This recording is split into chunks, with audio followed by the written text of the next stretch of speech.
Well, welcome. I'm Perry Williams, and I have alongside of me Jason Simmons, who is the head football coach at Noblesville High School. But we're going to talk a little bit about, I think, every coach's dream, okay, to be at Lucas Oil this weekend, the Friday and Saturday after Thanksgiving. Yeah, it's probably the most bittersweet week of football for me of the season because you get into the state finals and all of the great things that go along with it, with what the IHSAA does, the Indianapolis Colts, their support, and then Lucas Oil Stadium itself. But it also signals the end of high school football for a while now, and so that transitions teams into their off season, and it forces them to get into the weight room and start preparing for 2017. And so, there's a lot of great things going on this week around the state finals. We're certainly excited about that from a coaches association standpoint. And plus, I think selfishly for us, Perry, there's two Hamilton County schools. Absolutely. Two teams that we saw in the regular season, and so certainly excited about their opportunities, and we certainly want to wish those guys well. Yeah, Coach, let's talk a little bit about, because you're very, very involved in the Indiana Coaches Football Association. Let's talk a little bit about this week and some of the things, because I know that you and I both know that Coach Gilbert and Coach Hebert both had to be down in Indianapolis this morning early. In fact, I think they had a press conference to meet the media at 10:30, and they had to be there before that. So let's talk about this, not just Friday and Saturday. Well, and really it backs up into the weekend because it's not just, it's not just a state finals game. It's not just the appearance. When you look at the demands that are placed on the schools and the coaches have a packet of information and the athletic directors that they need to fill out prior to Monday's meeting. They meet with the IHSAA for an hour and a half on Monday, and they decided who the home teams were going to be today with a coin toss. They met with the IHSAA to discuss tickets and passes and parking logistics and all of those things that come with going to a venue like Lucas Oil Stadium. They met with the Lucas Oil Stadium personnel as well. The interesting dynamic this year, Perry, as opposed to the last couple, is the Colts host that Thursday night game. Well, they host a Thursday night at 8:30 game. That game's going to get over at about 11:30, 12 o'clock, and the gates open for the Class 2A game Friday morning at 11. And so, when you think about the amount of work that's going to go into making this thing be one of the best high school state finals productions in the country, there's a lot of people there that go, and there's a lot of work that goes into making this thing special. And I'm fortunate enough to be able to go to the Colts game Thursday night, and I'll be walking back into Lucas Oil 11 hours after I leave it, and things will be different because when you look at it, they got to put the high school hash marks down. That's something that not a lot of people think of. Yeah. They got to swap out the goalposts from Thursday night's Colts game to the Friday morning, the high school game, so they can get pregame ready, they can get things ready, and then from a coaches association standpoint, we have a board of directors meeting Saturday morning, and so really it's kind of a big culmination for us. Obviously, with the end of the season and the state finals, with the great relationship we have with the Colts, Lucas Oil, and the IHSAA, and then our coaches association gets together Saturday morning before the 1A game, and we have some conversations on some topics that are hot button items for us as a coaches association here in 2017. And those are all important things that come out of that coaches meeting. I think people don't realize how important that meeting is because we're addressing concussions, rule changes, those type things. Even how do we get new officials and how we get people motivated to do those type of things. So there's a lot of things on the table that need to be talked about in the off season. Yeah, there's some hot button items coming our way too. There's a lot of conversation going on in our coaches association about seeding the tournament, whether or not our coaches would be in favor of it. If our coaches are in favor of it, then we need to make that proposal and maybe push it towards the athletic directors to see if they would be in favor of it. But like you said, Perry, there's a lot of rules changes that come down the pipe in that meeting. And that's where a lot of conversation gets generated from when you look at the safety of the game, the advancement of the game, officials and coach interaction and communication, which has been a hot button item for us. And then we're gonna talk about the All-Star game. We have the 51st Coaches Association All-Star game coming up, and so there's always a lot of things that we cover in that meeting, and it's important for us to have that representation from all 10 regions in the state at that meeting. also, and you know this, and probably not many people do, because being here in Indiana, we're very blessed to have the Indianapolis Colts and Lucas Oil, because this is this is unique, and I mean, no Well, other it's- NFL team does it, really. Well, it's funny. I can laugh because I just had this conversation with our oldest Brady, who you know Yeah. well, Perry. Yes. But this will be his 4th year coming and working the state finals with Right. me, and he said to me the other day, we're driving in the car, and he says, "Man, where would we be having this if it weren't at Lucas Oil?" And That's I true. said, "Well, we would have to either look at a neutral site like a Ball State Schumann Stadium, or Purdue at Ross-Ade, or Indiana at Memorial Stadium." Or we would look into central Indiana and look at some of the larger high school stadiums that could support a state finals. And, there's so many things to factor into it when you go, that if you played at a high school, do you have enough locker room space? Do you need to add more time in between games? What are the travel logistics like? How much can the stadium hold? And, we're very fortunate that the Indianapolis Colts said, "Hey, here you go. We have this great venue, the city of Indianapolis." I know they've opened the doors up for us as well. There's so much business that comes down to central Indiana on these 2 days that, when you factor in the lighting of the tree on Monument Circle at the same time state finals is going on, it is such a great place to be. Downtown Indy is a great place to be on Friday night. And, and you look at it this year, and we got 9-4 Carmel and 12-1 Center Grove. It's a rematch from earlier in the year, but you're going to have 2 central Indiana teams down there, just adding to that downtown Indy atmosphere. Yeah, let's get into those games a little bit, because I guess that's what we're all going down there for, right? Yeah, no For question. those 6 games and 12 teams, and everyone in each one of the groups thinks they're going to win it. Okay, And which they're that's all what playing it's for a all blue about. ring. Yeah, they're all playing for to be called the state championship champions in 1A, 2A, 3A, 4A, 5A, and now 6A. But let's talk a little bit about, and you know a little bit about this 6A game, because you faced Carmel earlier in the season, but we got a different Carmel team that we faced earlier in the season than the Carmel team playing football now, and of course Center Grove's defending state champions. Yeah, when you look at Coach Hebert's group at Carmel, the one thing that has really stood out to me, I think that come from behind win against Ben Davis really got them jump started heading into the tournament. They carried a lot of momentum out of that game. They were sitting at 2-3 of week 5. I remember coming home from Zionsville thinking, man, Carmel's 2-3, and that was our record as well. And so, then you look at that late season come from behind win that they had against Ben Davis, and I think that really started to get them their offensive identity. Early in the year, they had a lot of different playmakers. They had guys all over the field, and I think so much of that was just blending that skill position talent, that Division I skill position talent, with Roftel at tight end, Jalen Walker out on the outside, Merriweather on the outside, and how all of that was going to come together with Jake McDonald at Q form was they started to develop that offensive identity as the season's gone on. I think their offensive line looks to be a little more fluid. They looked good early in the year, but when watching them on Friday night against Penn, I thought they really controlled that game. Defensively, they're playing more aggressive. And they appear to be playing with more confidence for whatever reason. Some of it is those guys now have a bunch of games underneath their belt.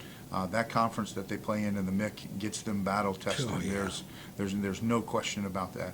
And they're going to be taking on a team that they're really familiar with. When you look at Center Grove Carmel, that they played for the Copper Kettle. They used to play week 3 every year in the regular season. I don't know if they still do. They may. That it's a big-time rivalry, and this isn't the first time that they've met downtown Indy either. No. And so it will be an exciting game. When you think about the last time these two teams met in the state finals, special teams played a huge role in this thing at the end. And so, you can't ignore that special teams component. And I think both teams have solid kicking games. When you look and you talk about Center Grove, it's really easy to talk about Rush East and Titus McCoy. I think what gets lost in the Titus McCoy Rush East conversation is that their defense now has held Ben Davis and Warren Central to 14 points in back-to-back weeks. That defense is legit, and they've long been a very solid defensive team. They do what they do schematically. They'll give you a 4-3 look, and they'll walk the Sam backer down.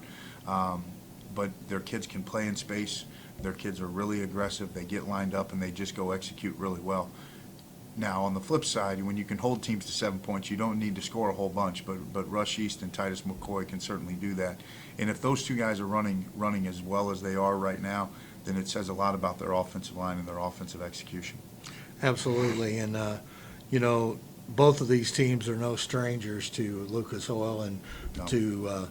to play in the state championship. Of course, Carmel's won 7 state champions, but it's And over Center May. Grove's looking for a repeat. Yeah, you know, and so- they're going for a repeat. So there's, I doubt if there'll be many butterflies there. Maybe a little bit early, but I once think they what you're get gonna out see is there a and lot of start emotion. Yeah, Yeah. you're going to see a lot of emotion. Carmel was there 2 years ago to take on Ben Davis. Center Grove was there a year ago and beat Penn.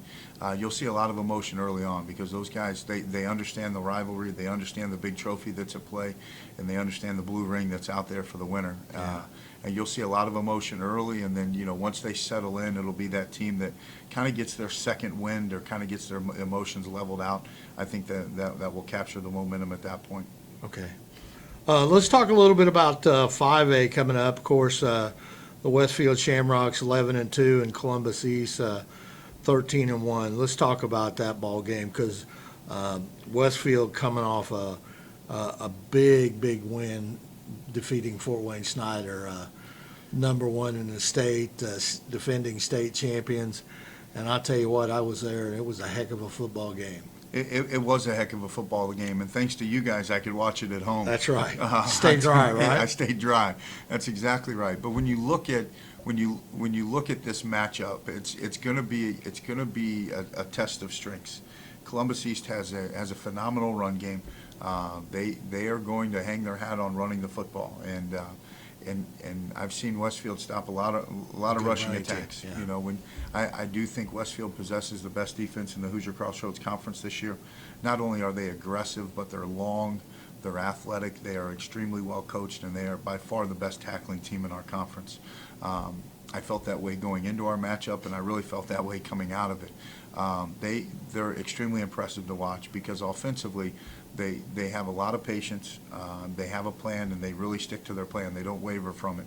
You know, I saw them against Kokomo, and even when they were sputtering a little bit offensively early in the game, they just stayed with the run game. They looked for opportunistic shots in the passing game, and Sweet does a really nice job running that offense. You know, he was banged up early in the year, but he's really battled through that shoulder injury to hang in there and lead this football team. And both teams are gonna go run the ball. This game may get over in about an hour, but both teams I know are well versed at stopping the run too. So this matchup is probably the hardest one for me to say I'm gonna root for this group or that group. Jake Gilbert and I go back to the 1990s. Bob Gaddis and I doing an unbelievable amount of work together with the Indiana Football Coaches Association. You have two first-class people, two first-class head coaches who will have their teams ready to go for sure. Absolutely. And the one thing about you mentioned earlier on here, special teams may play a big factor in this because it played a huge factor for Westfield with Snyder because Harris kicking 3 field goals was huge. 3 field goals And on 150 top of that, a 53-yarder. Yeah. And I don't know if he gets enough credit for flipping field position when he punts the football either. You know, that's the other thing to keep in mind. Because that 161-yard punt in the fourth quarter was huge. That flip field position, he had a 79-yard punt against Kokomo, and that ended up going into the end zone. Now, you can say he had the wind at his back, but he still gave it a run. Yeah. You know, in the 61-yard you're talking about, he puts it over Hip and Hammer's head, Yeah. you know, which was huge because obviously Westfield went into that game trying to limit his touches, which is the right thing to do. Yeah, absolutely. Because he's an electric playmaker. And so if special teams aren't going to play a factor in it, you would have to think that Westfield's going to have an advantage, at least in the kicking game part of it. All right, well, let's take a look at 4A. We got Norwood and Roncalli, and I think you got a little story to tell about that. This Northwood Roncalli game takes me back a long way. 1993, we were fortunate enough to win Coach Cyphers' first state championship at Roncalli that year. We beat Northwood in the 3A state final 14-12. You know, I can still remember the run like it was yesterday. You know, there's the friendships you develop in playing high school athletics are immeasurable. But the opportunity to make a run like that with your best friends and to go 14-0 and to play in a state championship game and to ultimately win it was something I'll never forget and haven't forgotten. But, you know, it's special when you look at, okay, it's a rematch in 1993. Well, Nate Andrews was playing on that Northwood team. Really? For Rich Dotson, and so he's returned home. Obviously, he's leading that program and doing a phenomenal job. And his dad was the former coach at Northwood, and so the field at Northwood is named after his dad, and so he's certainly following in his dad's footsteps and doing some outstanding things up at Northwood. And then you look at Roncalli, that's obviously a special place to me. I graduated from there in 1994, and any chance that I can to talk to people that are there. You know, I haven't been back to very many games just because of the nature of what I do. So I'm certainly excited for our oldest, Brady, to see his first Roncalli game in person on Friday. I know he's excited. It's something we talked about over the weekend, and so it's going to be a good matchup. You know, when you look at Northwood, they play some really tough competition up north. Roncalli playing in Central Indiana has certainly done that as well.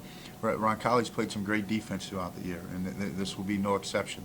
They climbed to #1 in the polls about halfway through the season, and they haven't looked back. And so I'm certainly excited. I can honestly say, as much as I like Nate Andrews, I am going to pull for the Rebels on this one. Oh, absolutely. I understand that. You know, I'm looking for a great game. And Nate Andrews has done a great job. He's only been there 3 years. That first year he was 6-6, and then came back 8-4, and then 14-0 this year. And he's really built it back up. You know, it's hard to say he's built that program because it was up before.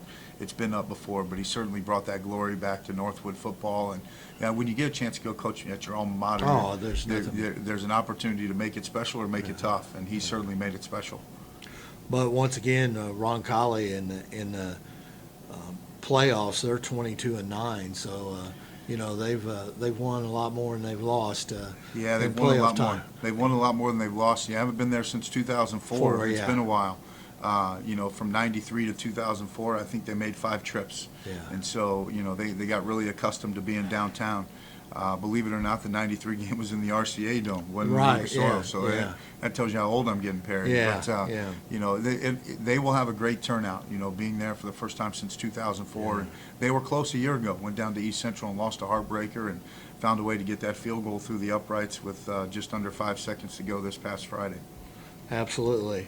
The 3A game is kind of interesting because you have two teams that finished #7 and #8 in the rankings in the state or in the state championship, but they have some great football players, both Concord and Lawrenceburg. Yeah, Fort Wayne Concordia has really just managed the tournament. You know, when you look at it, you know, the game that I had circled was the West Lafayette game. West Lafayette, they made the trip over there, and Fort Wayne Concordia put a heck of a ball game together to knock West Lafayette out of it because they had a good football team. So they've managed the tournament really well, put themselves in a great position. But like you said, you know, there wasn't a ton of movement in that 3A poll throughout the year. There was some, but you know, I probably the group that stands out to me the most is Lawrenceburg. When you think about what Danville did to knock Chittard out of the tournament, I think gave everybody a breath of fresh air, which was surprising. You know, you tip your hat to Danville for what they were able to get done with Casey Woods there, beating Chittard. But then, you know, when you look at the sectionals and how they were all distributed, you had Guerin Catholic, you had Tri-West, and you had Chittard all in one sectional. Well, there's 3 of your top 10. Yeah, that's tough. You know, but Lawrenceburg was able to get Danville, and then last week they beat a really good Brownstown team that kind of flew under the radar, just like Lawrenceburg did a little bit. If you think that the #8 team making it to the state finals is under the radar, Brownstown flew under the radar as well.